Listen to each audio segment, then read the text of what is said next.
Hola, muy buenas tardes. Gracias por venir.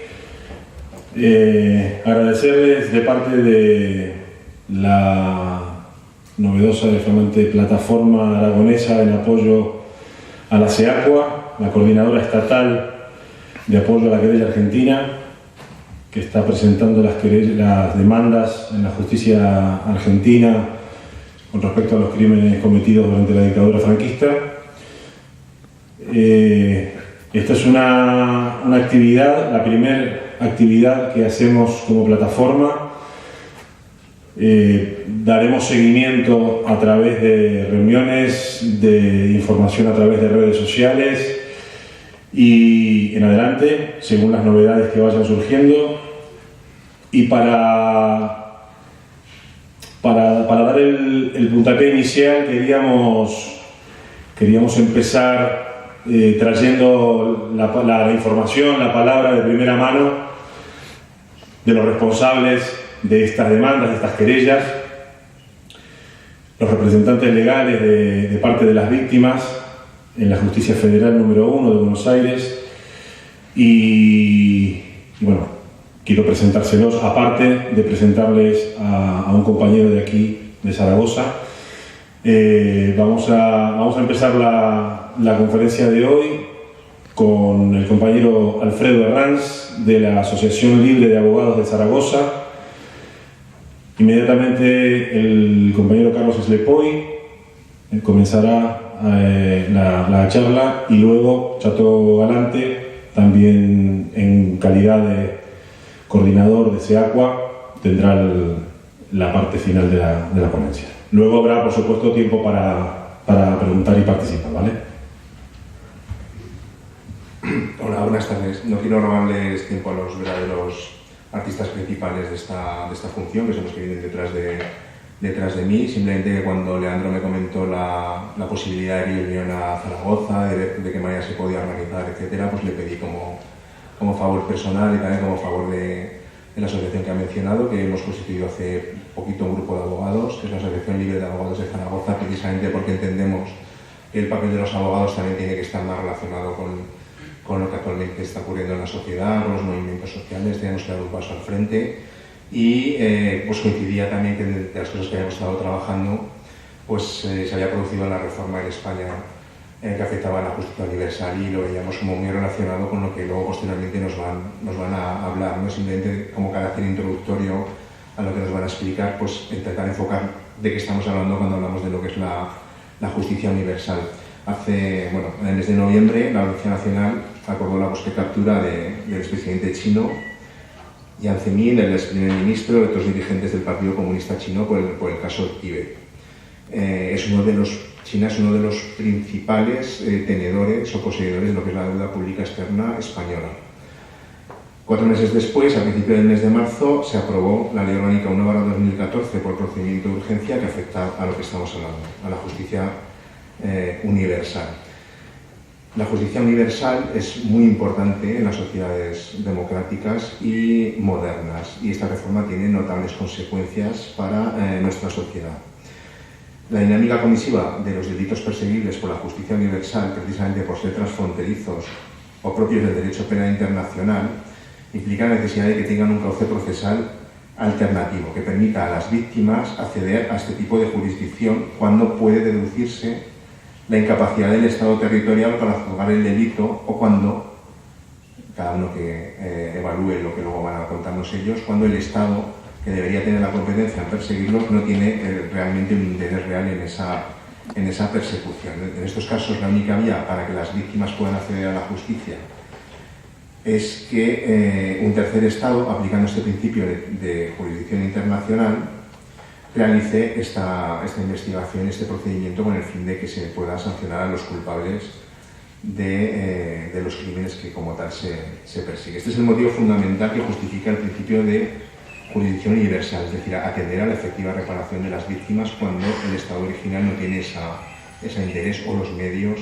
en la persecución, con independencia del lugar de comisión de los hechos y de la nacionalidad o residencia de los responsables o de sus víctimas. La modificación que se ha producido en nuestro país conduce a recoger específicamente los delitos a los que se aplicará esta jurisdicción, limitándolos en función de la naturaleza del delito, se va a limitar a unos pocos, y no dando un tratamiento uniforme a todos ellos, lo que deriva de un planteamiento de conveniencia y de oportunismo político, y de no defender adecuadamente y verdaderamente los principios de la justicia universal. Contradice los planteamientos de la Corte Penal Internacional, cuando plantea la competencia estatal como subsidiaria de la Corte Penal Internacional, cuando es al contrario, es decir, cuando la Corte Penal Internacional tiene que ser subsidiaria de la persecución que se produzca en los países, y establece una compleja y muy probablemente inconstitucional regulación de las condiciones de perseguibilidad según delitos, nacionalidad española de la víctima y principio de estancia del presunto responsable en España, sin justificar los debidos criterios, lo que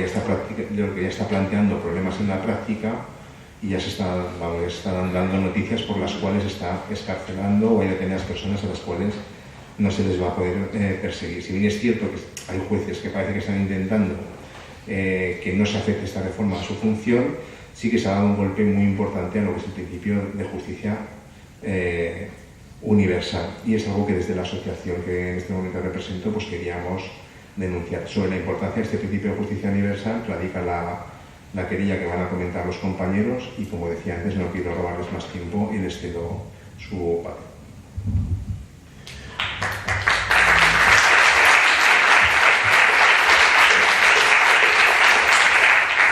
Me faltó comentar antes que la plataforma aragonesa de apoyo a la SEACUA está conformada por una serie de asociaciones memorialistas: ARICO, el Foro por la Memoria de Aragón, la Asociación por la Recuperación de la Memoria Histórica, la Fundación Belarben, hice una simplificación, los sindicatos UGT, Comisiones Obreras, CGT, los partidos Izquierda Unida, Junta Aragonesista, Podemos Zaragoza y la Asociación de Vecinos Casco Viejo Lanosa. Eso es lo que me faltaba comentar antes. Sin más, los compañeros Carlos Eslepoy y Chato Galante. Muy bien. Buenas tardes, se escucha bien, ¿verdad? ¿Sí? Bueno, buenas tardes, muchas gracias en principio por la invitación a todas las asociaciones que han decidido conformar esta plataforma aragonesa de apoyo a la querella argentina contra las víctimas del franquismo. Muchas gracias a ustedes por estar aquí. Yo, aprovechando la introducción que ha hecho Alfredo, voy a comenzar hablando un poco de la justicia universal y la aplicación que tuvo en su momento en España y la trascendencia que esto ha tenido para que actualmente exista un proceso judicial en Argentina. En ese sentido me gustaría destacar de que este principio de justicia universal, él ya habrá dicho, es una habilitación jurisdiccional que tienen los juzgados de distintos países del mundo para perseguir crímenes contra la humanidad, cualquiera sea el lugar en que se han cometido y cualquiera sea el tiempo en que se cometieron. La idea es que hay un territorio donde se cometen los crímenes y el territorio es el mundo, y es necesario que exista una persecución eficaz de quienes cometan estos crímenes, vuelvo a repetir, por independencia del lugar y el tiempo en que se cometieron.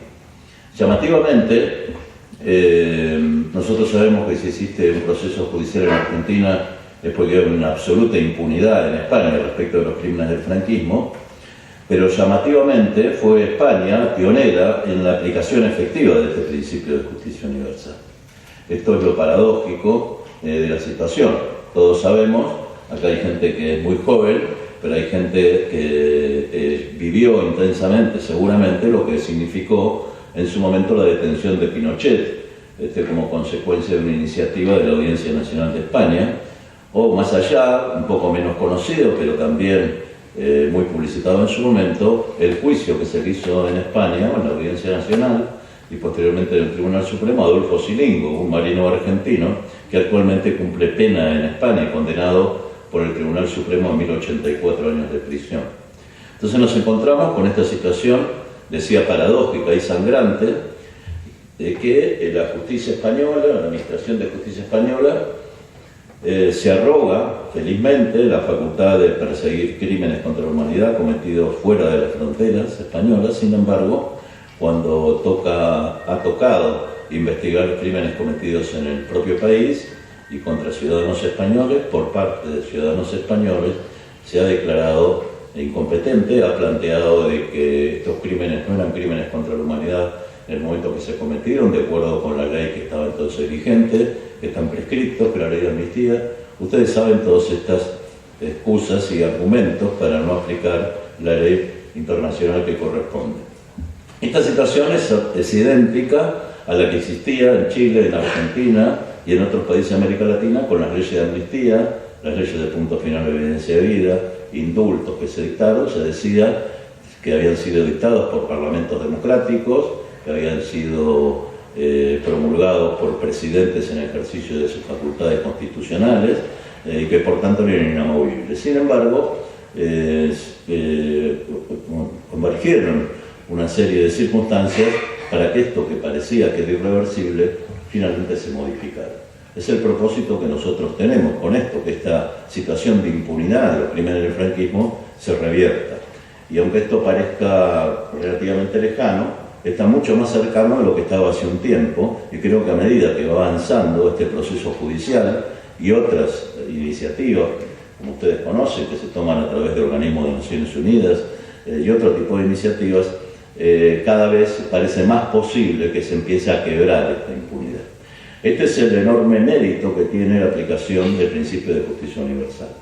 Se diferencia de otros principios de jurisdicción extraterritorial, es decir, aquella por la cual los tribunales de un país se arrogan jurisdicción para investigar crímenes cometidos fuera de su propia frontera, de lo que es su jurisdicción territorial, en que, a diferencia de aquellos en los que actúa el tribunal por la nacionalidad que tiene la víctima o por la nacionalidad que tiene el victimario del propio país, en cuyo caso se arroga facultad para actuar, o cuando está defendiendo intereses del propio Estado, como si se falsifica su moneda o se atenta contra las autoridades de la nación. En este caso, el principio no reconoce ningún tipo de limitación de esta naturaleza. Se están defendiendo los intereses de la humanidad o los intereses de la comunidad internacional. Por eso es tan grave lo que está sucediendo en España en relación con la supresión prácticamente del principio de justicia universal que estamos viviendo a raíz de la iniciativa del Partido Popular, como dijo mi compañero, como consecuencia de una acción judicial contra los dirigentes comunistas chinos. Se da la paradoja que tiene que ver con los mecanismos de poder que el nacionalcatolicismo español está defendiendo a los dirigentes comunistas chinos. Esta es otra paradoja más de todas estas situaciones. Pero en realidad la cosa va mucho más allá. Hubo quien dijo en su momento, cuando avanzó el procedimiento en España en relación con los crímenes de la dictadura argentina, chilena, luego guatemalteca, y bueno, que determinó una realidad que hace de que hoy en América Latina se estén haciendo juicios en muchos países, y que precisamente los países donde más se han profundizado los juicios, Argentina y Chile, sea aquellos donde comenzó a actuar la justicia española. Esto es llamativo, hay otros factores naturalmente, pero este es llamativo. Hoy en Argentina hay más de 500 condenados por estos crímenes, hay más de 1000 procesados, hay juicios en todo el país. Se ha pasado ya de juzgar a los ejecutores directos, a los torturadores, a los militares o policías que cometieron los crímenes, a empezar a juzgar a jueces que fueron cómplices, a dueños de medios de comunicación que hicieron apología del exterminio, dirigentes económicos de grandes empresas que facilitaron el secuestro de trabajadores, de delegados, etc. Es decir, se ha avanzado de un modo que parecía o que era absolutamente impensable hace una década atrás, hace una escasa década atrás, menos de una década atrás. Y esto fue posible en principio y fundamentalmente por la gran movilización social que hubo en las sociedades argentina y chilena. Esta es la base de todo. Si esto no existe, no hay posibilidad de que prospere un procedimiento de esta naturaleza. Por eso es tan importante la constitución de plataformas de apoyo, el desarrollo de medidas, y todo esto ahora Chato se va a referir a la importancia que esto tiene, pero yo lo quiero dejar sentado porque es imposible pensar que se abra un procedimiento de esta naturaleza si no media una gran presión social y una gran conciencia social en la necesidad de que hay que avanzar en la investigación de estos crímenes. Sin ir más lejos, las actuaciones de Garzón, que de alguna manera son un hito, fueron un hito en relación con los crímenes de Argentina y de Chile. Por orden de Garzón se detuvo a Pinochet en su momento, él fue el que procesó a Siringo y otra importante cantidad de medidas, entre las cuales hubo 198 órdenes internacionales de detención.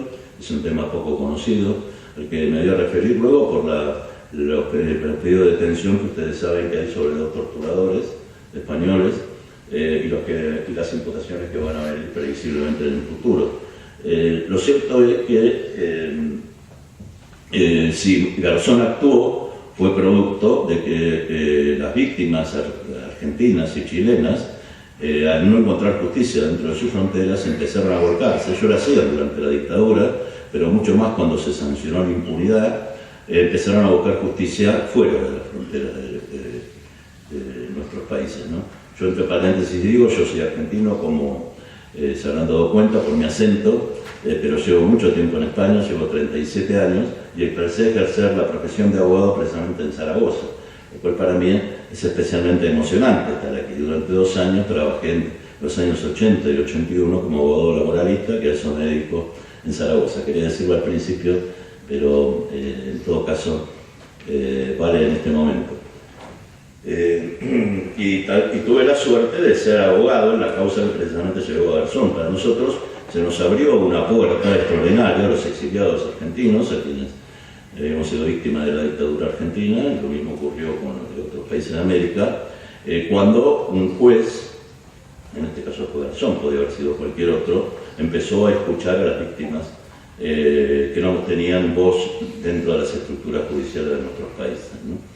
Entonces, de pronto se produjo una verdadera procesión de personas que venían a declarar aquí y que con sus denuncias, con la interposición de sus querellas, ponían de manifiesto la impunidad reinante en Argentina o en Chile y empezaban a hacer cuestionar a muchos jueces y fiscales de Argentina y de Chile del triste papel de que tuvieran que ser jueces de otros países los que asumieron la función que ellos no estaban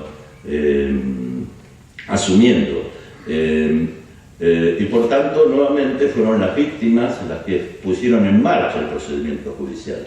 Esto tiene de extraordinario este principio de justicia universal. Esto no depende ni de un fiscal, ni de los estados, ni de las grandes potencias poner en marcha los procedimientos judiciales, como ocurre, por ejemplo, en la Corte Penal Internacional, sino que son las víctimas las que impulsan los procedimientos. De tal modo, entonces, de que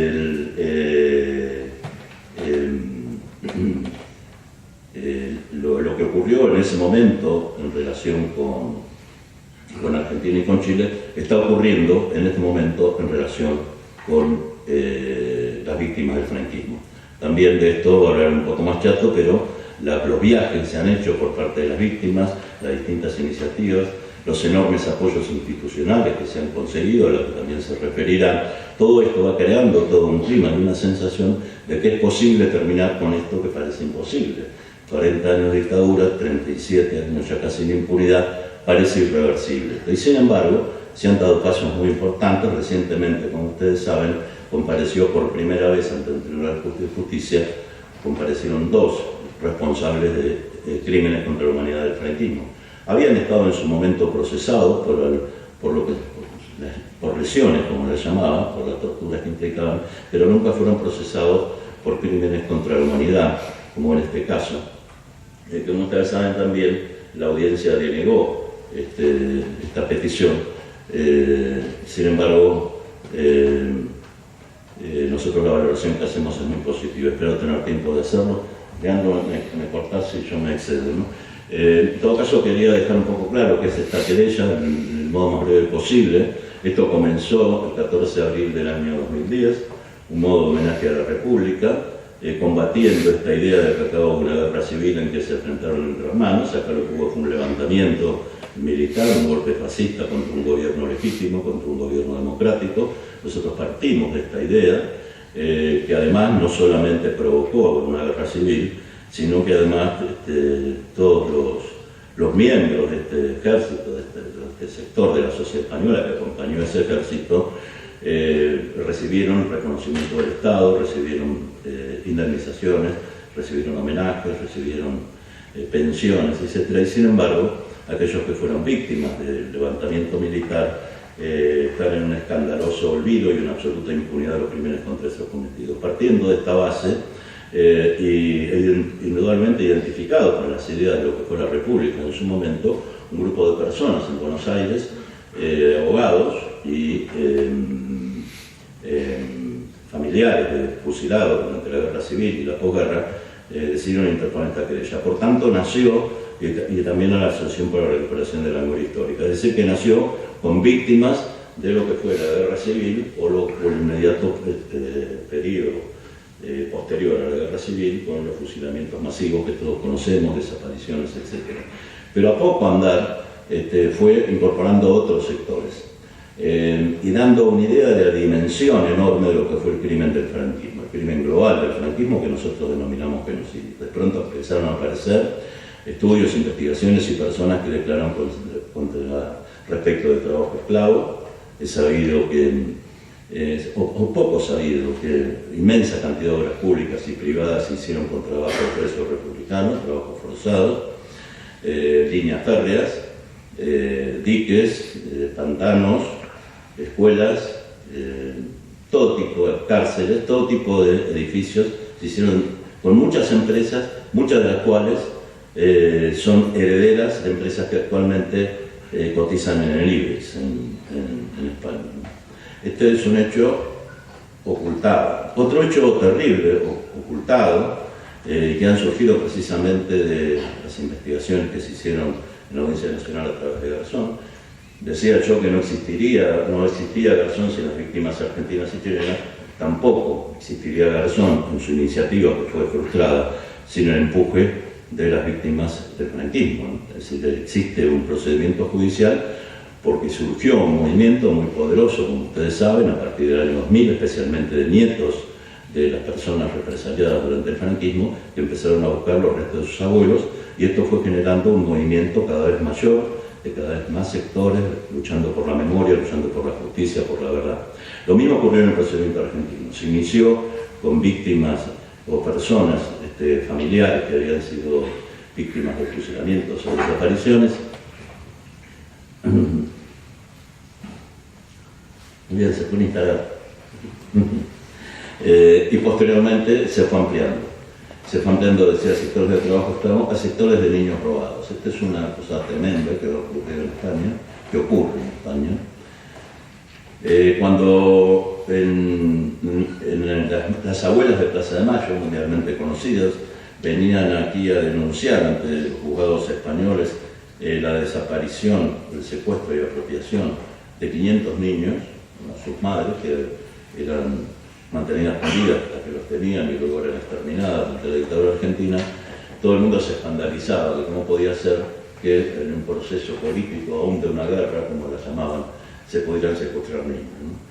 La terrible realidad ocultada de la sociedad española y puesta de manifiesto por las investigaciones en los autos de Garzón, precisamente, es que en España hubo 30.000 niños apropiados en el periodo que medió desde el fin de la Guerra Civil hasta el año 51 aproximadamente, a través de decretos que legalizaban esta apropiación con las teorías del psiquiatra Vallejo Nájera, que planteaba que había que extirpar el gen marxista, y uno de la sociedad española, y uno de los modos de hacerlo era sustraer a los niños de sus madres republicanas y entregarlos a familias del régimen o a instituciones del Estado. De este modo hay una inmensa cantidad de niños de esa época que creció, vivió, murió en muchos casos, y muchos siguen vivos, ignorando su identidad, y posiblemente hayan sido curas, sacerdotes, monjas, militares, cuando su destino seguramente hubiera sido otro.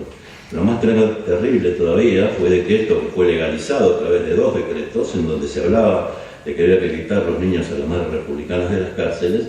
Posteriormente se convierte en una práctica sistemática y generalizada, que como ustedes saben, esto yo creo que sí se conoce más, llega hasta el año 90 aproximadamente, en la cual todas las instituciones del régimen, del franquismo, se ponen al servicio de la apropiación de niños a través de la venta y apropiación de niños por parte de familias ricas en general, respecto de familias pobres, de madres solteras, prostitutas, etc. Esta es otra realidad ocultada que determinó que aproximadamente en el año 2008 empezaron a surgir las primeras asociaciones de niños robados y se volcaron, un gran número de ellas se han volcado en la querella. Otro sector importantísimo es el de los expresos del franquismo, ¿no?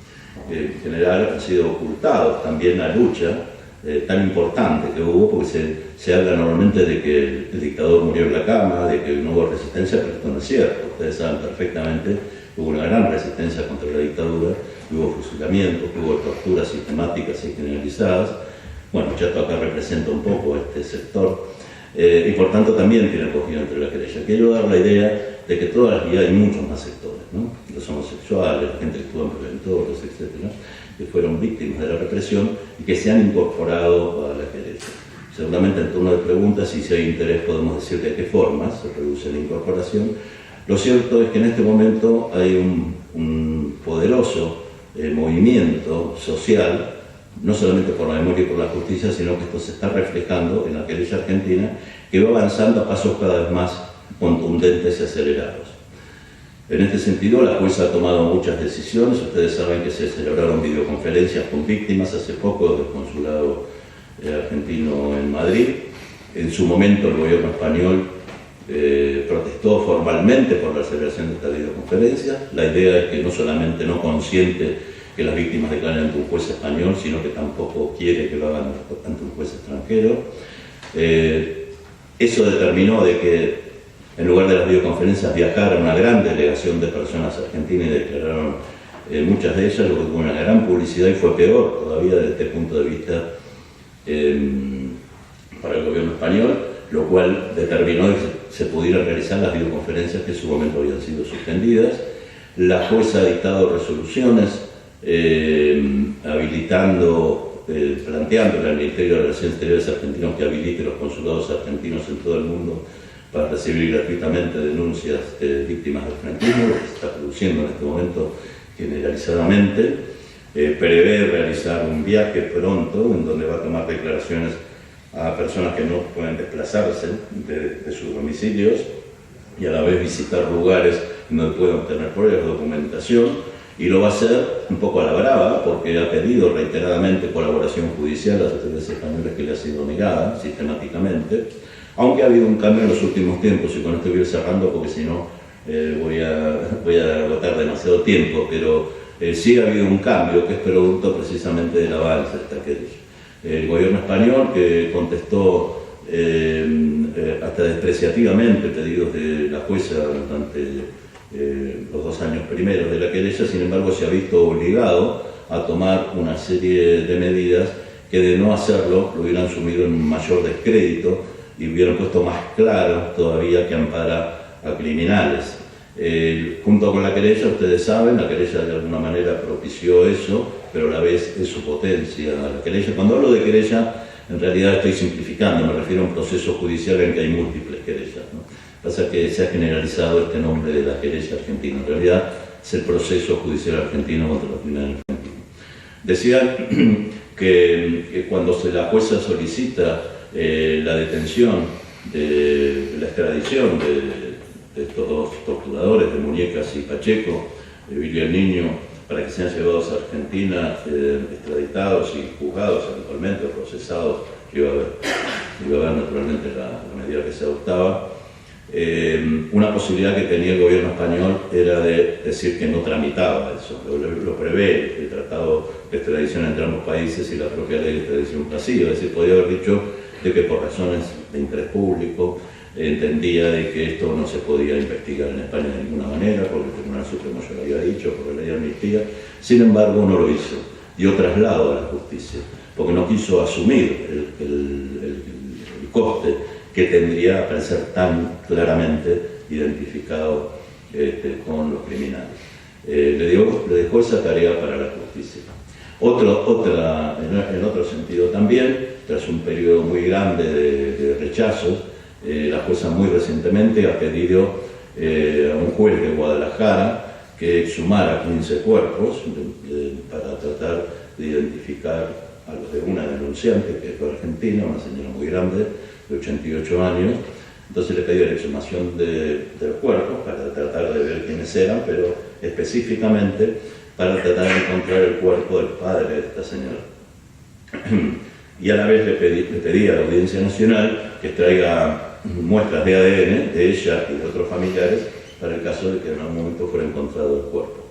Llamativamente, esto que nuevamente podía haber sido rechazado, el gobierno le da traslado tanto al juzgado de Guadalajara como a la Audiencia Nacional.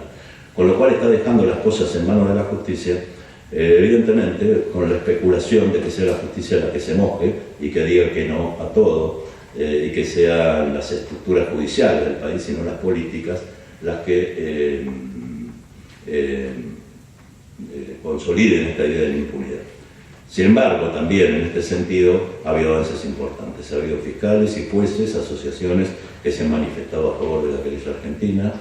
Hay, de esto también hablará Chato, hay enorme cantidad de ayuntamientos, algunos parlamentos autonómicos que han apoyado la querella, de partidos incluso que en su momento pactaron la ley de amnistía, pactaron la impunidad. Me estoy refiriendo naturalmente al Partido Socialista y al Partido Comunista.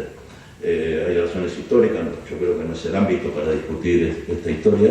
Lo cierto es que, y con esto voy a cerrar, es que tenemos una hipoteca muy grande. Tenemos 40 años de franquismo y por ende también, aparte de crímenes de impunidad, pero además, lamentablemente, 37 años de impunidad en democracia. Esto especialmente lacerante porque España pasa por ser una de las democracias más avanzadas del mundo. Se ha juzgado recientemente a Ríos Montt en Guatemala, un país donde se violan sistemáticamente los derechos humanos, y acá no hay posibilidad todavía de juzgar o de someter a la justicia a un solo cabo que haya cometido un crimen, ¿no? No hay un solo responsable del franquismo que haya comparecido a la justicia, no hay una sola víctima que haya tenido reparación, no hay ningún niño que haya sido restituido por la justicia. En realidad nos hemos acostumbrado, y cuando digo hemos lo pluralizo porque yo llevo 37 años, como lo dije, en España, y a mí hay muchas cosas que ni se me habían ocurrido pensar, por ejemplo, esto de los niños que comenté, o de vivir en medio de esta impunidad dentro de los crímenes de los crímenes masivos más graves que se cometieron en el siglo XX. Nosotros definimos esto como uno de los genocidios más graves que se cometieron en el siglo XX. Y sin embargo, no hay justicia. Esto es absolutamente inconcebible, por eso tiene tanta fuerza la querella argentina, la fuerza se lo dan las víctimas españolas, la sociedad española, y estamos convencidos de que va a lograr el objetivo último, que es romper, quebrar la impunidad del franquismo en la propia España, ¿no? Bueno, por ahora eso es todo. Gracias.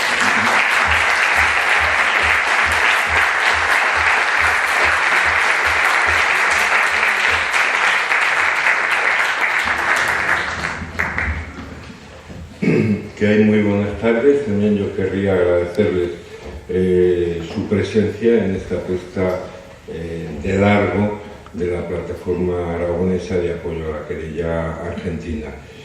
Parece que nos han elegido a propósito. Yo también viví,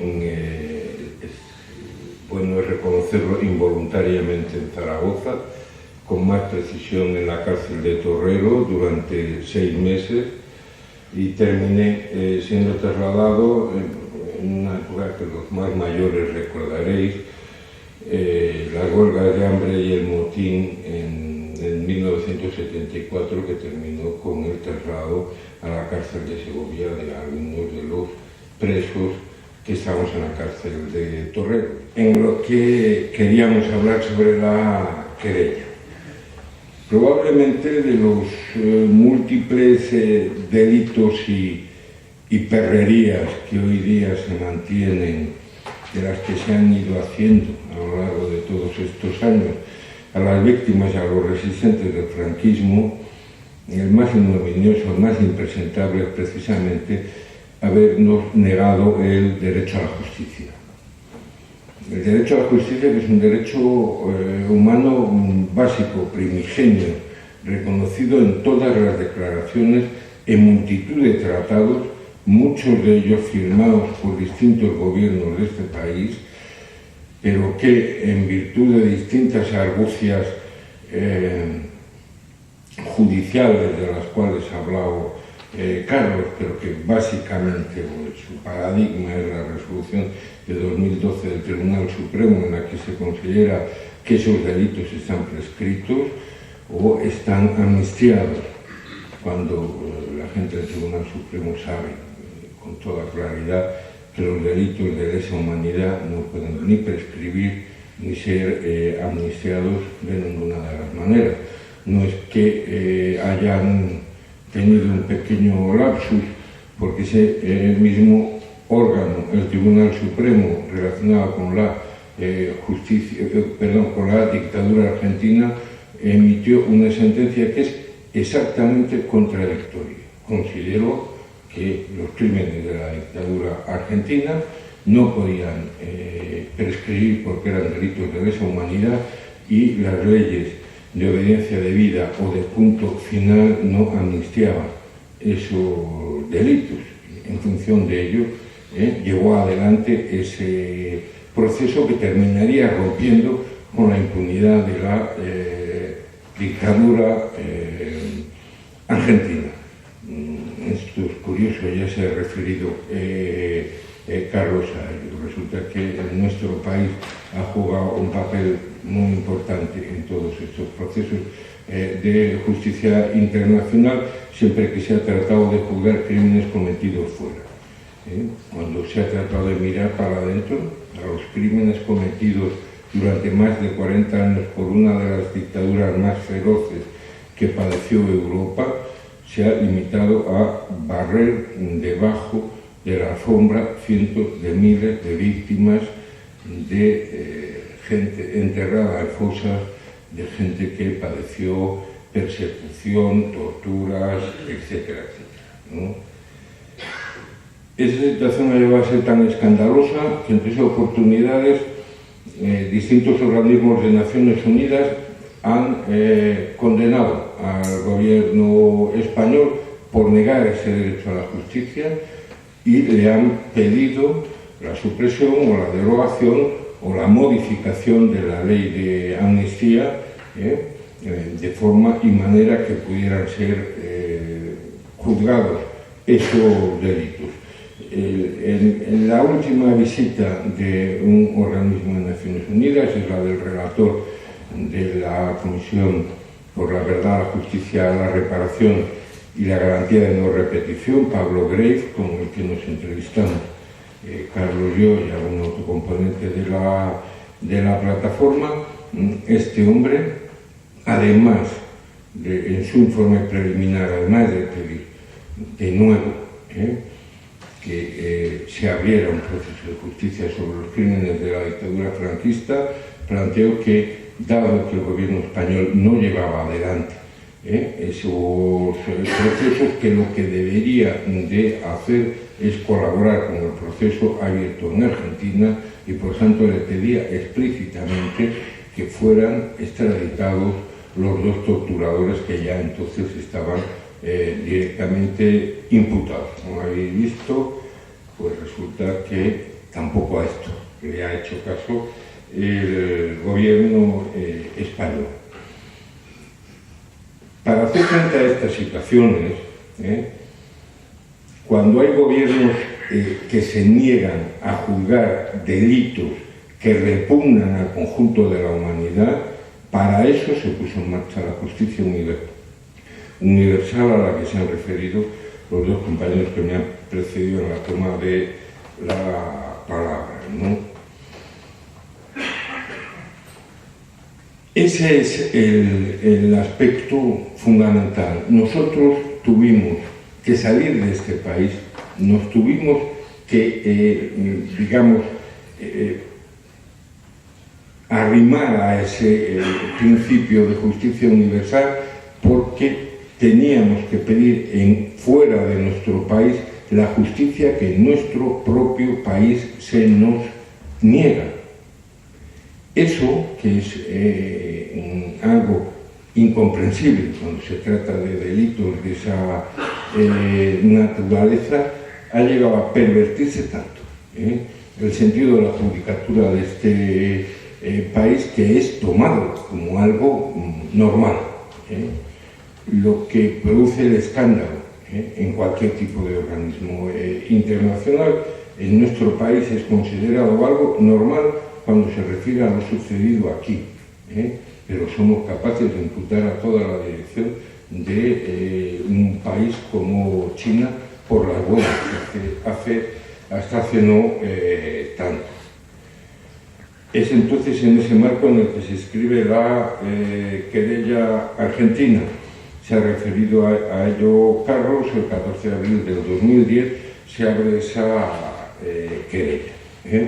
Lo hacen 2 o 3 personas, 10 organismos de derechos humanos argentinos, la Asociación de Recuperación de la Memoria Histórica Española. Es algo muy pequeño, y es algo que desde el principio se enfrenta a 2 tipos de problemas. El primero es un auténtico manto de silencio, que no apareciera en ningún lado. Nosotros no podíamos existir. Nosotros llegamos a la conclusión de que nos querían borrar del mapa, en particular la gente de la última época de la represión franquista, porque reconocer nuestra existencia como víctimas significaba reconocer la existencia de nuestros verdugos. Si existían víctimas con nuestra edad, existían verdugos, existía la gente que nos había juzgado y encarcelado, en tribunales especiales de represión política y en aplicación de leyes fascistas. Y el problema es que la judicatura de este país está formada en base a esa gente que nos juzgó a nosotros. Y los policías que nos torturaron, exactamente igual, todos siguieron en sus puestos y muchos de ellos ocupaban puestos claves. Un ser tan repugnante, un torturador compulsivo, como Antonio González Pacheco, alias Billy el Niño, fue condecorado por Martín Villa con la máxima condecoración que puede tener un policía vivo en este país, en plena democracia. Bien, esa fue nuestra primera batalla, por existir en la sociedad y en los medios de comunicación. Esa es una batalla que hoy podemos decir que hemos ganado. Sigue habiendo múltiples resistencias, pero no quiero ni contar. Nosotros hemos llegado a hacer ruedas de prensa, de explicación de la querella, en la que había 14 de 16 medios de comunicación, y al día siguiente no había una puñetera palabra en ningún periódico, ni habíamos salido en ninguna de las televisiones que estaban allí grabándonos. Yo recuerdo que al final el asunto era de auténtica risa, hasta que tuvieron que empezar a sacarnos, y probablemente esa batalla la ganamos fuera.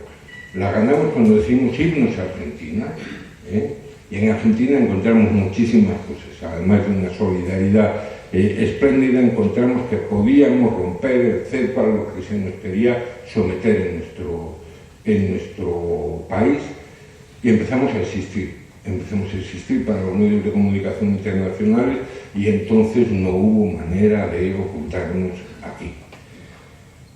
La segunda batalla que hemos tenido que desarrollar es una batalla contra la incredulidad, contra la gente que pensaba no es posible. Y es curioso, porque esto hemos tenido que ir aprobando asignatura a asignatura, ¿no? Cuando nosotros fuimos a Argentina, porque aquí no nos dejaban declarar, porque las videoconferencias que quiso poner en marcha la jueza, el gobierno dijo que no se podían poner en marcha, cogimos y nos fuimos a Argentina y seguimos pidiendo las videoconferencias, y volvieron a negárnosla, y la volvimos a pedir, y ya hacemos videoconferencias. Cuando pedíamos las imputaciones nos dijeron no habrá imputaciones, y nosotros seguimos insistiendo en las imputaciones, y ahora han imputado a unos torturadores. Pero este proceso no es un proceso a los torturadores, ni a 2 ni a 200. Este es un proceso a la dictadura franquista, y nosotros hemos pedido imputaciones a ministros que firmaron condenas de muerte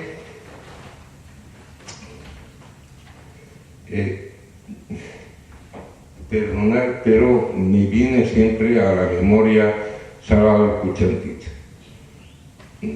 abandonado, perdido, asesinado por un mecanismo propio de la Edad Media, y que toda una serie de grandes hombres de la transición o de la no transición firmaron aquella condena a muerte. A esa banda de genízaros la hemos imputado también, de a los que firmaron las penas de muerte contra los compañeros que murieron fusilados en septiembre de 1975. A esos también les hemos imputado. Y hemos imputado a los jueces. Hemos imputado a un tipo como Troncoso que fue capaz de pedir 19 penas de muerte. Y era él el que dictaba esa, era el vocal de los consejos de guerra que pidieron esas penas de muerte, que afortunadamente ninguna de ellas pidió la del Consejo de Guerra de Burgos, la de Antonio Arizabalaga, la de Sarasqueta, etc. 19. Y ese angelito hoy está especializado en la tramitación de procesos de canonización. Sin más opinión, ¿no? O Carlos Rey, que es hoy el defensor de la presidenta de los populares de Cataluña y que fue el impresentable que hizo la petición de pena de muerte para Salvador Puig Antich. Ese tipo que también, por cierto, se dedica a cosas como las canonizaciones o la anulación de matrimonios en el Tribunal de la Rota, que a mí me pareció que era algo que no podía ser, que debía ser del siglo XVI, no sigue funcionando y parece que el personal que se dedica a ello gana una pasta. O sea, ahí lo tenéis.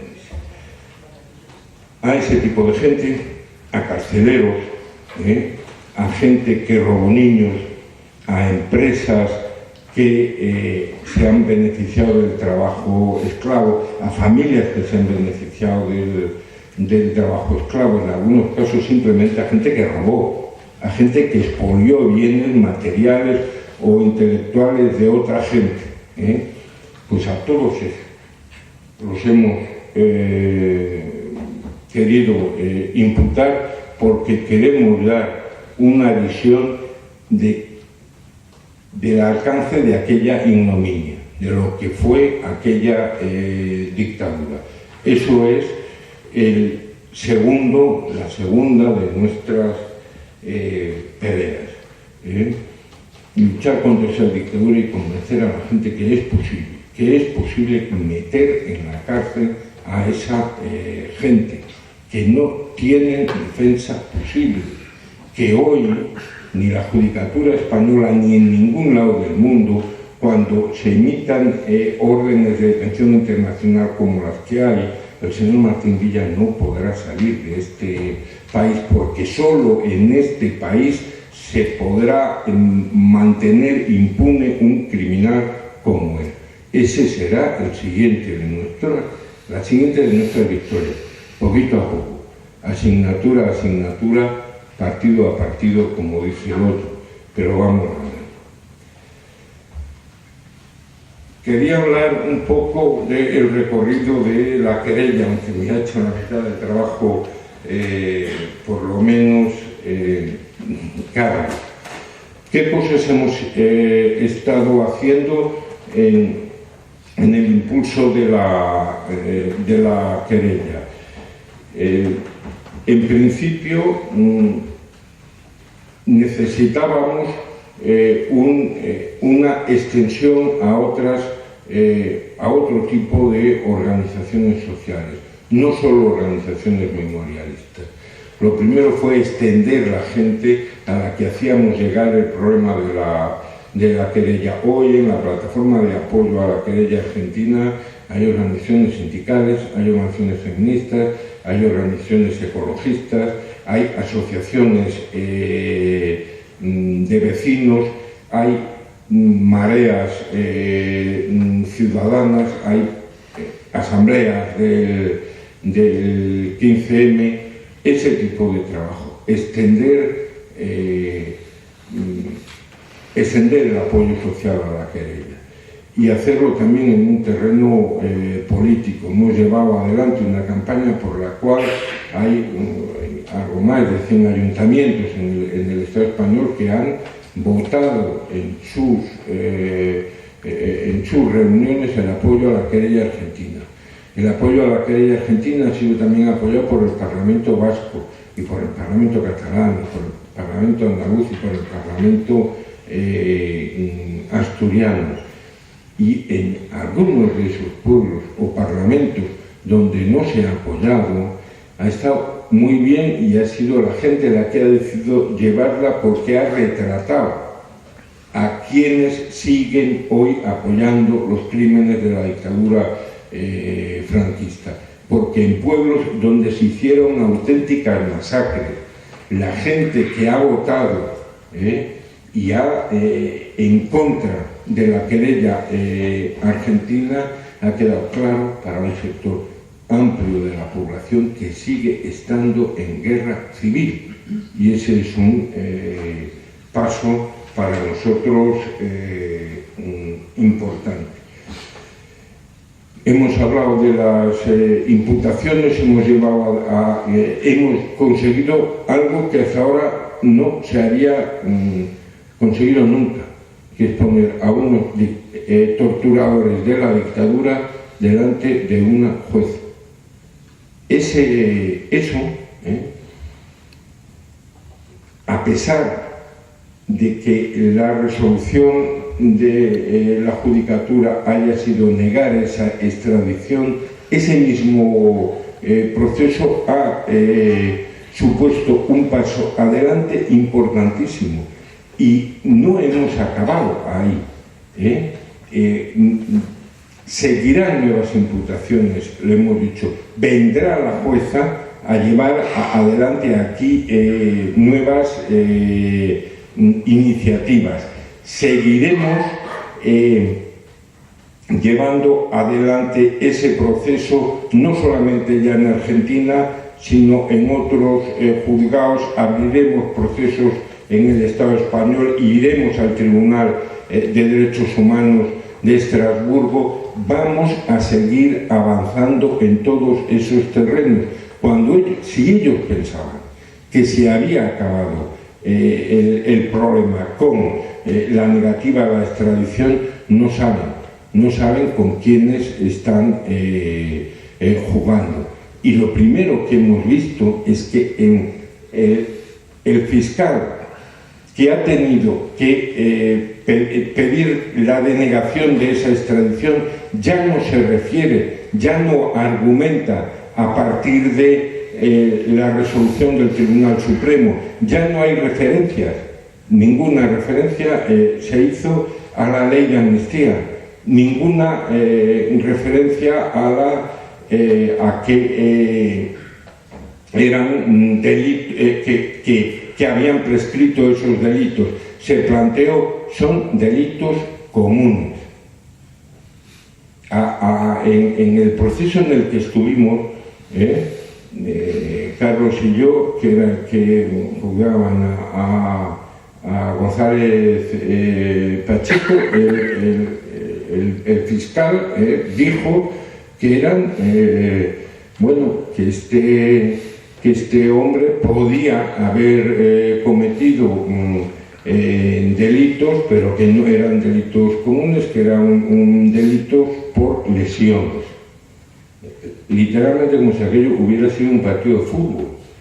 Y tenía 17 denuncias argumentadas cuando se presentó la imputación, ahora son 30. Cuando se presentó la imputación había 17 personas que denunciaban a este torturador. Estamos en una situación en eso tan insostenible que cuando yo le dije a un periodista americano, mire usted, cuando se habla de las garantías de no repetición, no me vengan ustedes con cuentos. Yo vivo en una calle que se llama General Yagüe, y a 700 metros de donde yo vivo, vive un tipo que me torturó durante 14 días en el estado de excepción de 1971, y vive a 700 metros mío. Esa es una situación insostenible que esta sociedad no va a admitir. Esta sociedad necesita hacer frente a su historia ajustar cuentas con su historia. Y lo va a hacer, se ponga delante quien se ponga, porque a estas alturas ya no hay argumentación posible. Ya no hay argumentación posible. Pueden decir lo que quieran, pero cuando tú dices están negándole a gente que lleva 40 años esperándola el derecho a que se le haga justicia, eso es algo incontrovertible.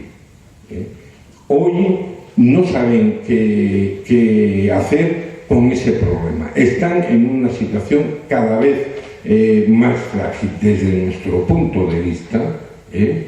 Cada uno de los pasos que damos acerca no a que se les juzgue en Argentina, a que se les juzgue aquí, porque no van a poder evitar el ser juzgados en este mismo país.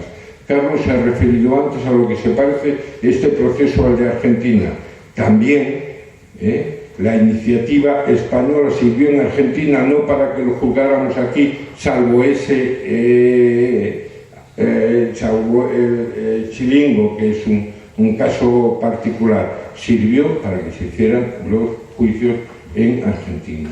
Desde nuestro punto de vista, y con eso acabo, se pongan como se pongan, los terminaremos poniendo delante de un juez y los terminaremos poniendo delante de un juez en este mismo país. Muchas gracias.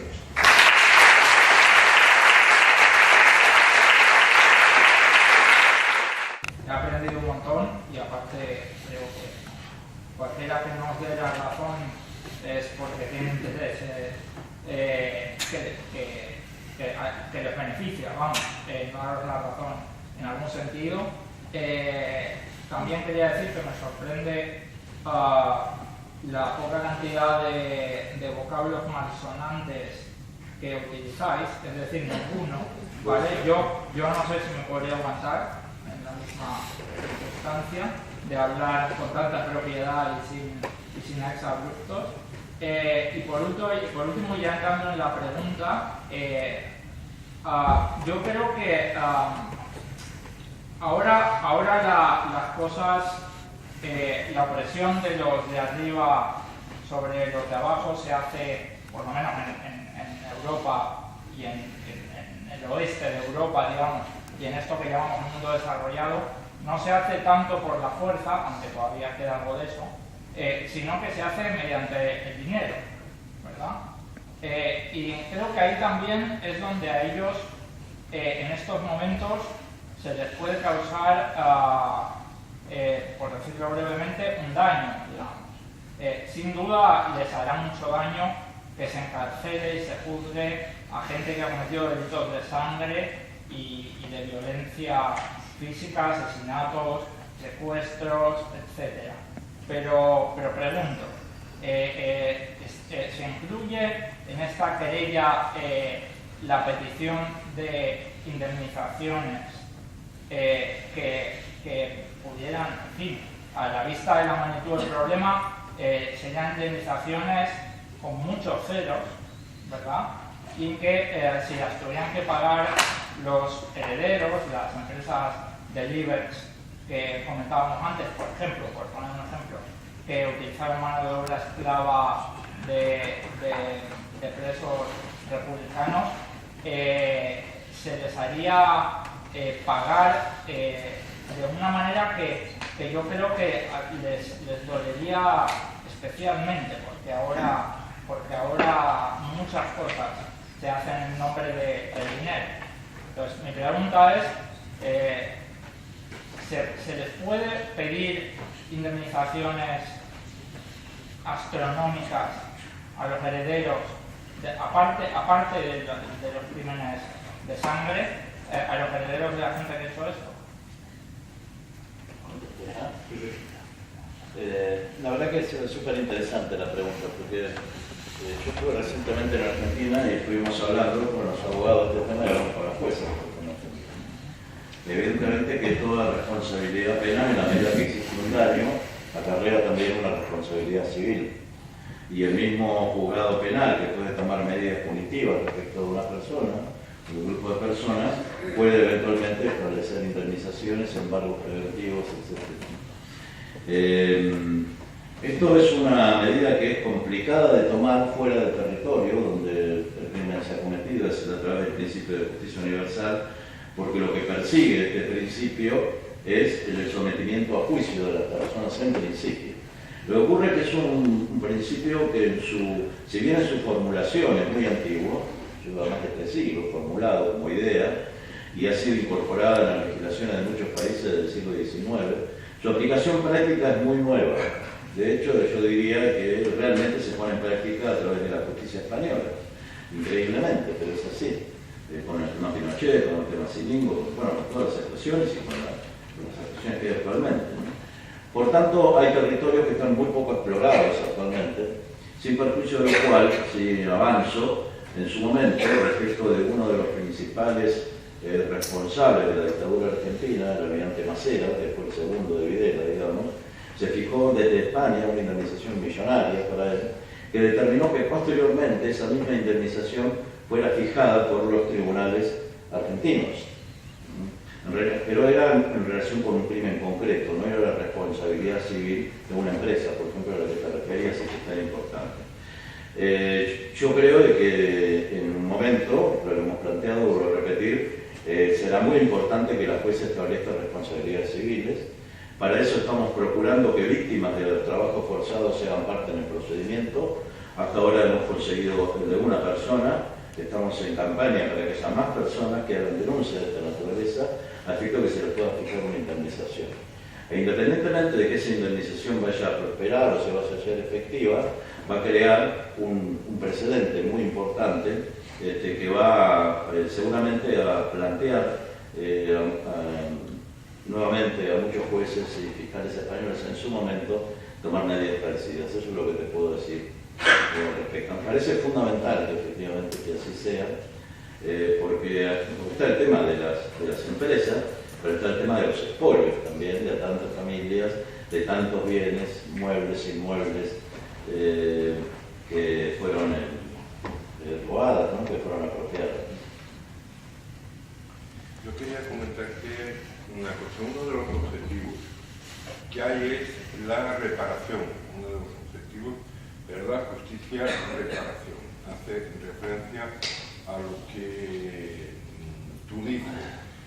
Yo quería contarte 2 cosas. Una, un caso particular de alguien que yo quise mucho hasta que murió. Un obrero de la construcción, un encofrador, un obrero especializado al que la policía le destrozó las manos para que no pudiera trabajar. Continuó trabajando de vigilante de obra toda su vida. Yo estuve con él. A mí, durante todo ese tiempo, hacía grandes partidas de ajedrez con él por la noche. Ese hombre murió sin ninguna reparación a algo que significó cambiar absolutamente su vida, también en el terreno del dinero, entre otras cosas. Pero en este país hay un fiscal general del Estado que tiene el tupé de decir que el gobierno debe de intentar acabar con la sensación ciudadana de que la ley es igual para todos. Ahí habría que decir muchos exabruptos, porque de qué hostia de sensaciones estamos hablando, si son verdades como puño. Si la ley solo es igual para todos, para el señor Rey, que lo hace además por intereses muy determinados, o es que la reparación, no solo la justicia, la reparación de las víctimas de ETA tiene algo que ver con la reparación de las víctimas del franquismo. ¿Qué diferencia hay entre lo que fue un genocidio sistemático durante 40 años y lo otro? Ninguno, cero. Ya verás la habría en otro sentido, sin embargo, uno es anterior. Derecho a la justicia y derecho a la reparación. Y nosotros ni justicia ni reparación. Por tanto, es uno de los aspectos más importantes que nosotros queremos y tenemos que desarrollar, y que, bueno, es uno de los objetivos de la teoría. He escuchado estas intervenciones, que por cierto son muy interesantes. He ido tomando unas notas, unas posibles preguntas, que voy a hacer todo lo posible por extractarlas, porque son muy complicadas y algo extensas.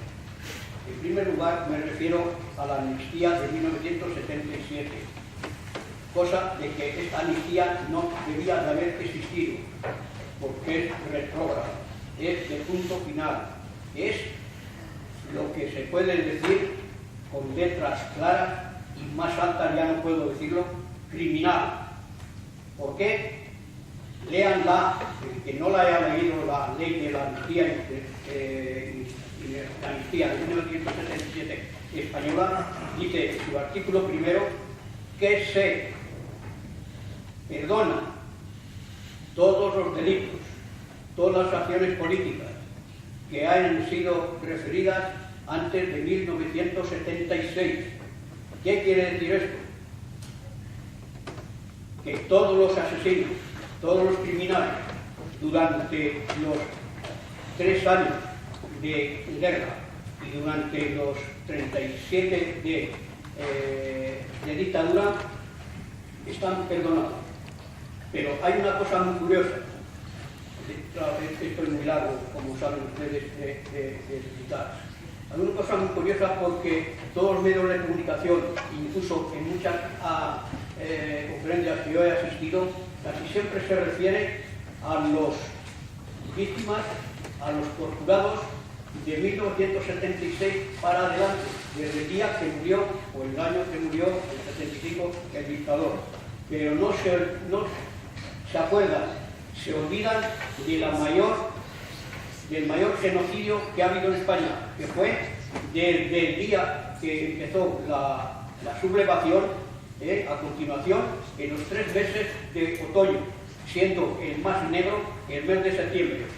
Si han visto ustedes el libro de Julián Casanova, en las 555 páginas de asesinatos en Aragón, verán que hay miles y miles, y en toda España se cifran en 153.000 asesinatos, y la mayor parte, por no decir casi todos, están sacrificados en 1936, pero en otoño, en septiembre. Entonces, esta amnistía marcó ya para siempre y ha hecho hincapié en lo que alguien dijo, que creo que fue el dictador, que dejaba España atada y muy bien atada. Y efectivamente sigue atada, porque algunos de ustedes, 2 veces he oído ahí en la mesa, 2 ocasiones, que han dicho que hemos tenido una dictadura de 40 años. No, llevamos 78 años y vamos a cumplir 77 y vamos a cumplir 78 en el mes de julio. Y todo esto se podría haber arreglado hace 30 años. Usted ha dicho, yo Chato creo que es el nombre o el apellido, ha dicho que esto se va a arreglar ahora, que no hay marcha atrás. Me cuesta creerlo muchísimo, porque en el año 82, Felipe González, primer presidente de la democracia, estuvo 16 años o 15 meses más o menos. Luego Zapatero estuvo 4 años, que son una totalidad de 20 años. ¿Qué han hecho estos señores? La esperanza que teníamos todos estaba cifrada, y por eso le votamos a Felipe González en 1982, y no hizo absolutamente nada, porque la ley de amnistía la tenía que haber derogado. Hay otras leyes, que no me voy a extender, como es la memoria histórica, que también hay mucho que hablar en ella, y como alguien dice que la ley de la memoria histórica está mal hecha y más vale una ley mala que nada, de acuerdo, por lo menos nos da pie para criticarla, para modificarla, para sobrevivirla, incluso hasta para derogarla si es que no se reforma. Porque en esta ley hay un artículo también que dice que yo me alegro por aquellas víctimas, aquellos herederos de dichas víctimas, que les reconocieron no solamente el valor moral, la inocencia, etcétera, etcétera, sino que les repararon. Que ha dicho antes usted también, señor Chato, de que hay que reparar, no demostrar la inocencia y el reconocimiento como que han sido víctimas. Y a estas víctimas, yo me alegro por ellas, por los herederos, que les han reconocido la reparación en 135.000 euros, me alegro por ellos, pero han sido a partir de 1976 hasta 66, hasta el 76, 10 años. ¿Qué mayores víctimas eran estas que las de otoño, las de septiembre, que venían la Guardia Civil a detener a los padres y a los abuelos en casa, estando cenando, como le pasó a mi padre estando cenando, y a otros que los recogían en el campo o trabajando en las fábricas o donde fuera? Todos estos eran un asesinato con premeditación, alevosía y nocturnidad, porque de noche era. Bueno, tengo varias preguntas que hacer, pero es imposible seguir porque esto es muy largo. Se les agradezco y me alegro de haber estado en esta conferencia porque siempre se aprende algo. Pero no son 40 años, señor. Es Lecoy, son 78. Los que estamos con una dictadura, la primera fue efectiva y beneficiosa para el franquismo y perjudicial para todos los restos, para la media España, porque mientras yo viva habrá en España 2 Españas. Bueno, termino porque yo me parto.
Dicho esto, digo que actualmente quedan muy pocos torturadores vivos, sí, que algunos lo conocen en Villa, por ejemplo, aquí está Villa 18, de los que yo he conocido de cerca en el año 63, hace 51 años, inclusive había el niño. Y el niño estaba en el mes de agosto del año 63 aprendiendo las técnicas de la brigada político-social Zaragoza. En ese mes hubo una caída del Partido Comunista y estaba bien el niño aprendiendo cómo se torturaba. Jamás lo olvidaré. Era un crío, era más joven que yo, tiene 3 años más menos que yo, 3 o 4, y tenía entonces 18 años. 18 años. Inclusive me lo presentaba cuando no podían sacar ciertas cosas, como que era uno de los nuestros que se había pasado a la... Yo casi me lo creí, afortunadamente no, con algo que iba. Está vivo ese, Mañuecas, y algún otro, pero podría decir un montón de ellos que han pasado en su vida. Entre ellos el jefe de la política social de Zaragoza, que era Ángel Gilaberte La Fuente, el cual murió en Madrid con el título de Ilustrísimo, cuya esquela se puede ver en el ABC del año 88. Y además, bueno, tengo documentación exhaustiva, porque la estoy dedicando a la investigación y a la historia, entonces estoy muy de cerca en esto. La pregunta primera es, si esto no se resuelve, entre comillas, o avanza un poquito más rápido, muy pocos de los que quedamos, tú, por cierto, me gustaría saber el nombre de ese caballero, entre comillas, que te torturó y que dices que iba a 700 metros, pues para mí se me... Bueno, Antonio González Pacheco. ¿Perdón? Antonio González Pacheco, alias Billy. ¿Ese que vive? Bueno, perdón, tú vives en Madrid. Perdón. Perdón. Yo he vivido en Zaragoza. Vale. Soy aborigen. Creí que decías siguiendo, bueno, naturalmente sí, ese es uno de ellos. Pero claro, si esto no avanza de alguna forma un poco más, porque ¿qué reflejo puede quedar con este gobierno? Ninguno. Fíjate, con la ley que va a entrar precisamente en efectos dentro de poco tiempo, la ley en contra de la Justicia Universal, esto se acaba con este gobierno, no sé qué pasará después. Quiero decir que el reflejo que pueda tener precisamente la querella argentina en España debería de tenerla si hubiese el gobierno. Y tal y como quedaremos siempre crecidos o, digamos, en brazos de lo que se pueda conseguir precisamente a través de la querella argentina en Argentina. Pero la pregunta es, ¿quedamos o quedan muy pocos? Poquísimos. Y conforme pasa el tiempo, y esto es un reflejo de lo que ha sido la transición española, que ha sido a medida y peso de unos pocos, esto está claro. Precisamente intentan dejar en el olvido la historia de España cercana, y es una pena, porque al final se sabrá, pero claro, lo que intentan es silenciarla. Un país que silencia la historia está condenado a repetirla. Pensemos, por ejemplo, en Francia, que se conoció precisamente todo digamos, la convivencia del sí, se conoció el holocausto nazi, y se va conocido precisamente de Chile, de Argentina, todo. Y aquí silenciamos, como si aquí no hubiese pasado nada. Estamos amnesiados. Pero de alguna forma tiene que haber un revulsivo, no sé cómo será. Pudiera ser uno de los pasos, uno de los caminos, el de la querella argentina. Esta es la pregunta que me queda en el aire. ¿Para cuánto tiempo va? Si es que hay alguna posibilidad de establecer un plazo.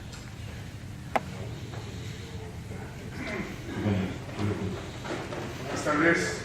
En primer lugar, agradecer a la organización del acto, me parece que es muy importante estar aquí en Zaragoza, y la presencia de los ponentes, han ilustrado bastante sobre esta querella y cómo ha sido la funcionamiento del proceso. Yo espero, tengo esperanza que esto siga adelante. Tengo también mis dudas, como el primer anterior, tendrá que expuesto su opinión, pero yo sobre todo hay un sobrecomparto y que sabemos que esto es fruto de unas circunstancias, como han dicho señores antes, aquí a la muerte de Franco murió en la cama, y hubo mucha gente combatiendo contra el franquismo, pero Franco murió en la cama. La plataforma del organismo democrático, la Junta Democrática, la Cadena Democrática, todos los partidos que están presentes en ella, pues movilizaron a sus organizaciones por la ruptura democrática, pero aquí el gran mago y malabarista recientemente muerto Suárez, trabajó de la mano y tal ahí como un gran mago, el tema de la reforma democrática, y siguiendo la idea de Franco a todo y bien atado, aquí hicieron como la teoría de la pelusa, ¿no? Cambiar todo para no cambiar nada. Aquí a la postre lo que hicieron fue cambiar las apariencias de lo que había el sistema para obtener una apariencia democrática, pero hubo, digamos, con el núcleo del Estado se mantuvo igual, ¿no?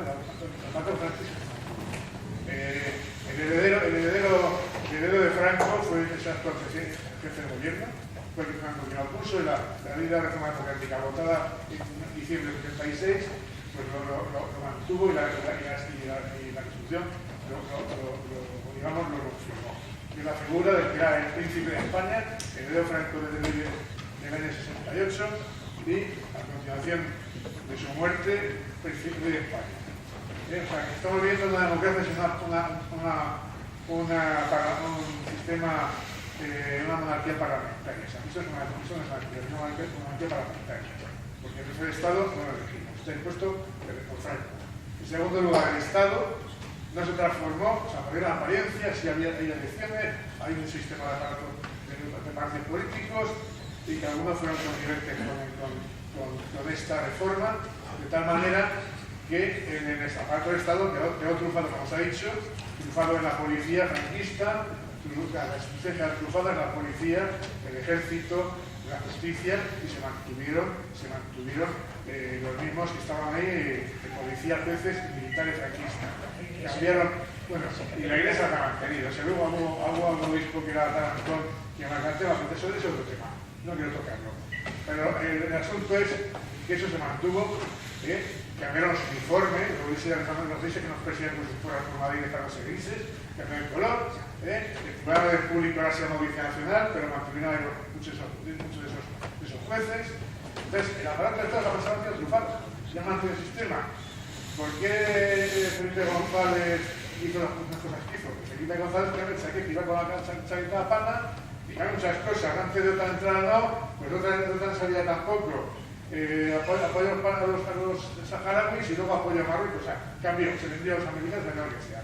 Eso es lo que pasa. Pero a mí, sobre todo, y no quiero entrar más en el tema, espero que esta querella triunfe. Luego quiero pedirte una dirección para apoyar de alguna manera económicamente el tema, porque me parece importante que contribuyamos a apoyarla. Pero sobre todo a mí me indigna que el asunto de la famosa, yo me siento frustrado o me siento engañado por el tema de la ley de amnistía. En aquel momento nos jugamos el tipo en el año 76-77 pidiendo a la calle la amnistía, saliendo a mostrar en la calle contra una policía franquista que seguía estando ahí. Y nos jugamos el tipo y algunos se fueron a la vida, como Arturo Ruiz. Arturo Ruiz en las calles de Madrid. Y lo que más me indigna es que personas como el asesino de Arturo Ruiz, un argentino de la AAA, ese hijo de puta asesino, se beneficiase de la ley de amnistía. El asesinato que había cometido contra una persona que la pedía en la calle. Eso es una cosa que me ha venido perdón.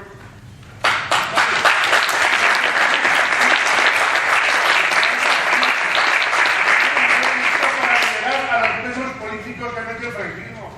No para cubrir las espaldas a los franquistas, joder. Es que nos engañaron, coño, nos engañaron. Sabemos a que pidiendo libertad a la amnistía, no sé si es autonomía, que nos engañaron, joder, nos engañaron. Que aplicaron amnistía no solamente antes de la muerte de Franco, la aplicaron también después. El terrorismo de Estado que practicó Fraga cuando era ministro de Gobernación también se lo van a ir. ¿Qué pasó con los muertos de Victoria? Y los muertos de Montejura. ¿Qué pasó con más gente? Esa gente también salieron de los citas, joder. Eso no es digno, coño. Pero bueno, yo espero que voy por lo que se pueda hacer y sacar con estas querellas a esta gentuza como sea y sacar los colores. Y demostrar que este gobierno que tenemos ahora, que son franquistas, vivimos en un matriz franquista. Nos han engañado para ocultar la realidad. Pero con todo, hay medidas para conseguir que pueden poner en el banquillo a esta gente y vamos a hacer lo posible porque sea así. Y aplaudo la iniciativa de la CEACUA de procesar a esta franquista.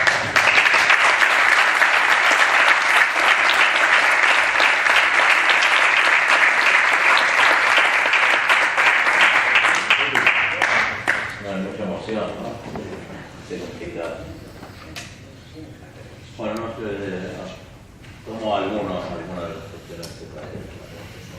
Esto que han expresado de la continuidad del franquismo, de que tuvo más continuidad de torturas, todo esto, ya a esta altura del dominio histórico lo conocemos bastante claramente. No hay más que hacer en este momento, que es el que nos toca actuar, ¿no?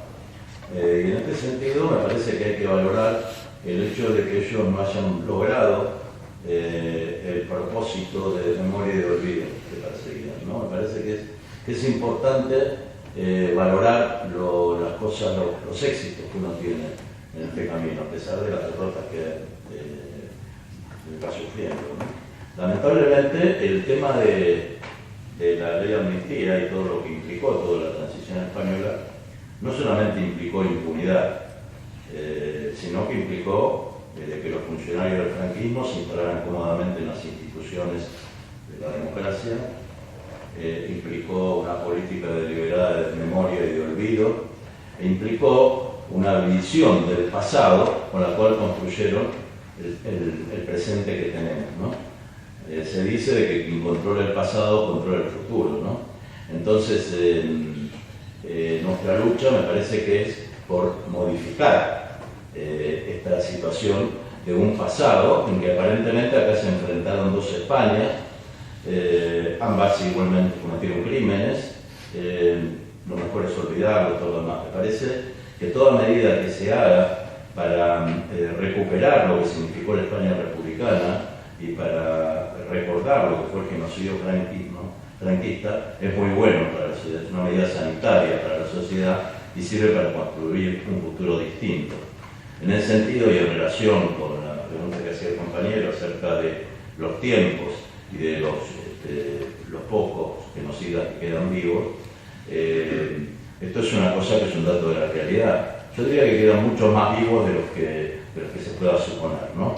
De hecho, nosotros tenemos ya imputados, y es solamente un número mínimo de los que tenemos por imputar, aparte de estos dos, tenemos imputados otros 20. Pensemos solamente en la cantidad de ministros que hay vivos que firmaron sentencia de muerte que fueron responsables de los sucesos de la historia, que están vivos, ¿no? Con edades avanzadas, muchos de ellos, pero algunos ando de muy buena salud, ¿no? Por el caso Martín Villa, que anda paseando por el mundo libremente. Cada pequeño éxito que se tenga en este sentido sirve no solamente para imputar eventualmente, para denunciar internacionalmente y nacionalmente, y eventualmente, si tenemos suerte, para que sea detenido uno de estos represores, sino sirve para modificar esta historia que efectivamente la vendieron. Porque a mí me parece que lo más grave que tienen estos procesos es modelar un futuro de una sociedad en la ignorancia de lo que realmente ocurrió, de tal modo que las nuevas generaciones de españoles nacen ignorantes de lo que realmente ocurrió. Este tema, yo con agrado me enteraba hoy de que no quedan ninguna o prácticamente ninguna cárcel con nombre de franquistas en Zaragoza. No sé si la habrá todavía, pero en Madrid hay más de 200 calles con nombre de franquistas. Hay monumentos al franquismo en distintos lugares, ¿no? Esto fue la ley de amnistía, esto fue la transición española, ¿no? Por tanto, toda medida que se haga pública y que implique una denuncia internacional contra la impunidad y el olvido de la memoria, me parece que es buena en sí misma. Independientemente de que, en cuanto a los tiempos que tenemos en la querella, los tiempos, si fuera por nosotros, estaríamos corriendo, ¿no? Y imputaríamos permanentemente, a muchos de los cuales tenemos pruebas más que suficientes. Lamentablemente nosotros impulsamos el procedimiento, pero no somos los titulares del procedimiento. Hay una jueza y estructuras judiciales que no dependen de nosotros, que tienen sus propios tiempos, a pesar de lo cual hay una presión constante y una iniciativa constante para que trate de imputar a cada vez más personas. Bueno, por otra parte, decir que la modificación de la ley de la justicia universal en España no influye para nada en la actuación de la justicia argentina. Cuando las actuaciones se llevaban a cabo desde España, en Argentina no solamente existían las leyes del punto final de evidencia de vida, sino que a nadie se le pasaba por la cabeza en Argentina ejercer este tipo de jurisdicción. Precisamente una de las resoluciones importantes que dictó la Audiencia Nacional, diciendo que no tiene relevancia alguna para España que existan leyes como las del punto final de evidencia de vida en Argentina que impiden los juzgamientos, porque Argentina está vulnerando el derecho internacional. Increíblemente, esto es lo que decía la justicia española, Argentina está vulnerando el derecho internacional, las leyes de amnistía que se puedan dictar son absolutamente ineficaces. Esto es importante tenerlo en cuenta porque es cierto, hay quizá la más grande organización de derechos humanos del mundo, se llama Amnistía Internacional, nada más ni nada menos. O sea que las amnistías en general son exigidas por los pueblos para que salgan en libertad los presos de las dictaduras, ¿no? Lo que ocurre que acá se dio un proceso perverso que ocurrió exactamente al revés. Quedaban muy pocos presos que salieron naturalmente, como iban a salir sí o sí, iban a terminar saliendo, y fue una ley de blindaje de la dictadura en que lamentablemente, y dado el contexto internacional, muchas circunstancias, ustedes han dado opiniones muy contundentes sobre esto, de por qué ocurrió, se llega a esta situación. Ahora, es un éxito enorme que a pesar de eso, a pesar de 40 años de dictadura y a pesar de casi 38 años de esta democracia tan mutilada, sin embargo, el ejercicio de la memoria sigue existiendo en la sociedad. Hayan surgido como hongos asociaciones por la memoria histórica en todos lados, asociaciones de niños robados, asociaciones de presos políticos. Es un éxito enorme de la sociedad española. Así que creo que hay que ver la cara positiva que tiene todo esto. Uno podría decir, no logramos revertir esta situación, pero lo que no lograron el propósito de la olvido han sido ellos, ¿no? Entonces me parece, y la querella argentina es hija de todo este movimiento social, me parece que es importante tenerlo en cuenta.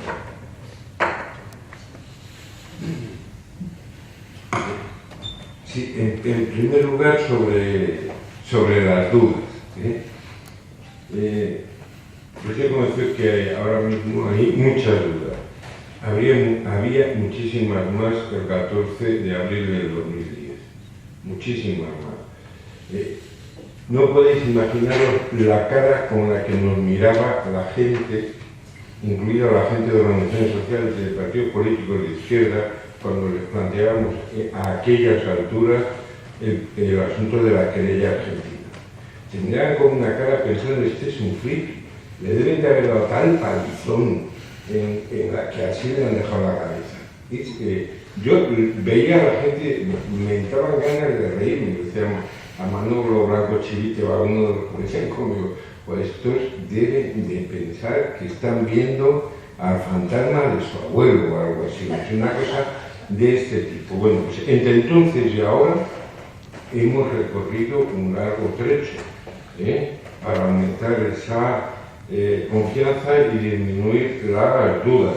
Yo estoy convencido que ese proceso seguirá adelante, pero el que no tenga dudas no existe. O sea, que a mí me parece muy bien tener dudas, es un ejercicio de estar sano y ser inteligente. Segunda cosa, el tema del tiempo. El tema del tiempo lo ha resuelto Carlos. No depende. Los tiempos a los que funcione de nosotros. Yo solo quiero deciros una cosa, dado que estamos en una aula de derecho. Probablemente me hubiera gustado filmar la intervención de Carlos con la jueza diciéndole que lo que tenía que hacer era trabajar sobre lo que podía hacer. Pensé, si esto se graba y se pone en el primer curso de derecho de cualquier facultad del mundo, la gente aprenderá qué es ser abogado y por qué es tan importante ser un buen abogado. Cuando salimos de allí, la gente se lo ponía a beso, y era porque esa es nuestra intervención, cambiar los tiempos, y a eso le estamos dedicando muchísimo esfuerzo, todo lo que podemos, porque es muy importante. Sobre los torturadores, hay un buen puñado. A mí me ha torturado gente más joven que yo, y yo tengo 66 años. A mí me han torturado con 22 años gente que tenía 19. Y con 66 años y de buen ver, mejorando lo presente, estoy convencido que hay varias promociones prácticamente enteras de la brigada político-social que pueden pasar por taquilla, prácticamente enteras. Sobre gente de aquí hay un tipo, Martínez, no me acuerdo el segundo apellido. Martínez Roy. Martínez Roy. Pues es posible. Hay un tipo que fue director general de seguridad y está vivo y está imputado. Es el único. Y vive en Madrid convenientemente instalado, porque es, por ejemplo, fue socio de mi torturador, Billy. El niño montaron una empresa que se llama Prevención de Atentados y Secuestros. Y han tenido esa empresa Apacha, hasta que cuando empezaron los problemas con Billy el niño, se quitó de medio y decidió que había que disolver esa sociedad, pero ha hecho declaraciones. No hace mucho, hasta que lo imputamos a él también. Entonces, claro, dejó de hacer declaraciones porque no le interesaba mucho. Sobre la ley de amnistía, hay que aclarar una cosa. Una cosa es pelear por la ley de amnistía cuando había una dictadura. La gente palmaba en la calle peleando por esa dictadura. Y otra es una ley de amnistía del año 1977. En el año 1977 se habían hecho ya las primeras elecciones democráticas. No había un puñetero preso político de la época de la dictadura en la cárcel, ni uno. Yo salí, creo que es en noviembre del 76 y la última gente salió en marzo del 77. No, perdón, yo salí en septiembre del 76, justo después, y la última gente en octubre, o algo de este tipo. Eso es lo que hay. No es la amnistía que se aprobó no era la amnistía para los presos políticos, que hoy no había presos políticos. fue la amnistía para la dictadura, sin más. No hay más que coger el calendario. En octubre del 77 es una ley preconstitucional, todavía no se aprobó la Constitución del 78, pero posterior a las primeras elecciones democráticas en este país. Nadie salió a la calle a jugarse la vida por esta amnistía. Salió a la calle a jugarse la vida por sacar a los presos políticos. Es más, la gente que nos sacó de la cárcel fue esa. Ni el puñetero Rey, ni el Suárez, ni Felipe González, ni nadie. Nos sacó Arturo Ruiz, y nos sacó esa gente. Ese chaval, no me acuerdo cómo se llamaba, que en Almería pintaba aquello de amnistía y lo mataron con la palabra menos. Esa es la gente que nos sacó de la cárcel, y esa es una pelea por la amnistía, la otra no tiene nada que ver con esa. Fue una amnistía para los crímenes de la dictadura. Yo creo que ya ha hablado Carlos y habéis hablado todos de lo que supuso la transición en este país y lo que supone la ley de amnistía. En cualquier caso, yo lo que quería hacer es un llamamiento a pelear en el 2014. Pelear en el 2014 contra aquello y contra otras cosas que pasan en este momento aquí. Explicar a la gente que la impunidad del franquismo tiene que ver con la impunidad, con la corrupción y con el tipo de sociedad que tenemos que padecer hoy. Eso es importantísimo. Cuando nosotros vamos a hablar a los chavales del instituto, nos interesa la historia, pero nos interesa esto. Y cuando vamos a una asamblea del 15M, empezamos por hablar de la situación ahora. Y después nos vamos a hablar de lo que hizo aquella banda de criminales, pero hay que ligar a la situación ahora, porque ahora es cuando les podemos ganar, porque hay la situación de crisis es tan grave cuando la gente dice, joder, todo lo que habéis avanzado y tal, y antes no se había podido. No es que seamos más guapos, más altos, más listos, más nada. Lo que sucede es que hoy ese sistema está en crisis. Y en 1982 no estaba en crisis. La gente se creía que había conquistado la mejor de las democracias y había hecho una transición modélica. Hoy pues no hay quien venda ese producto. Y por eso hay que empezar por referirse al 2014. Bueno, eso es todo. Sí.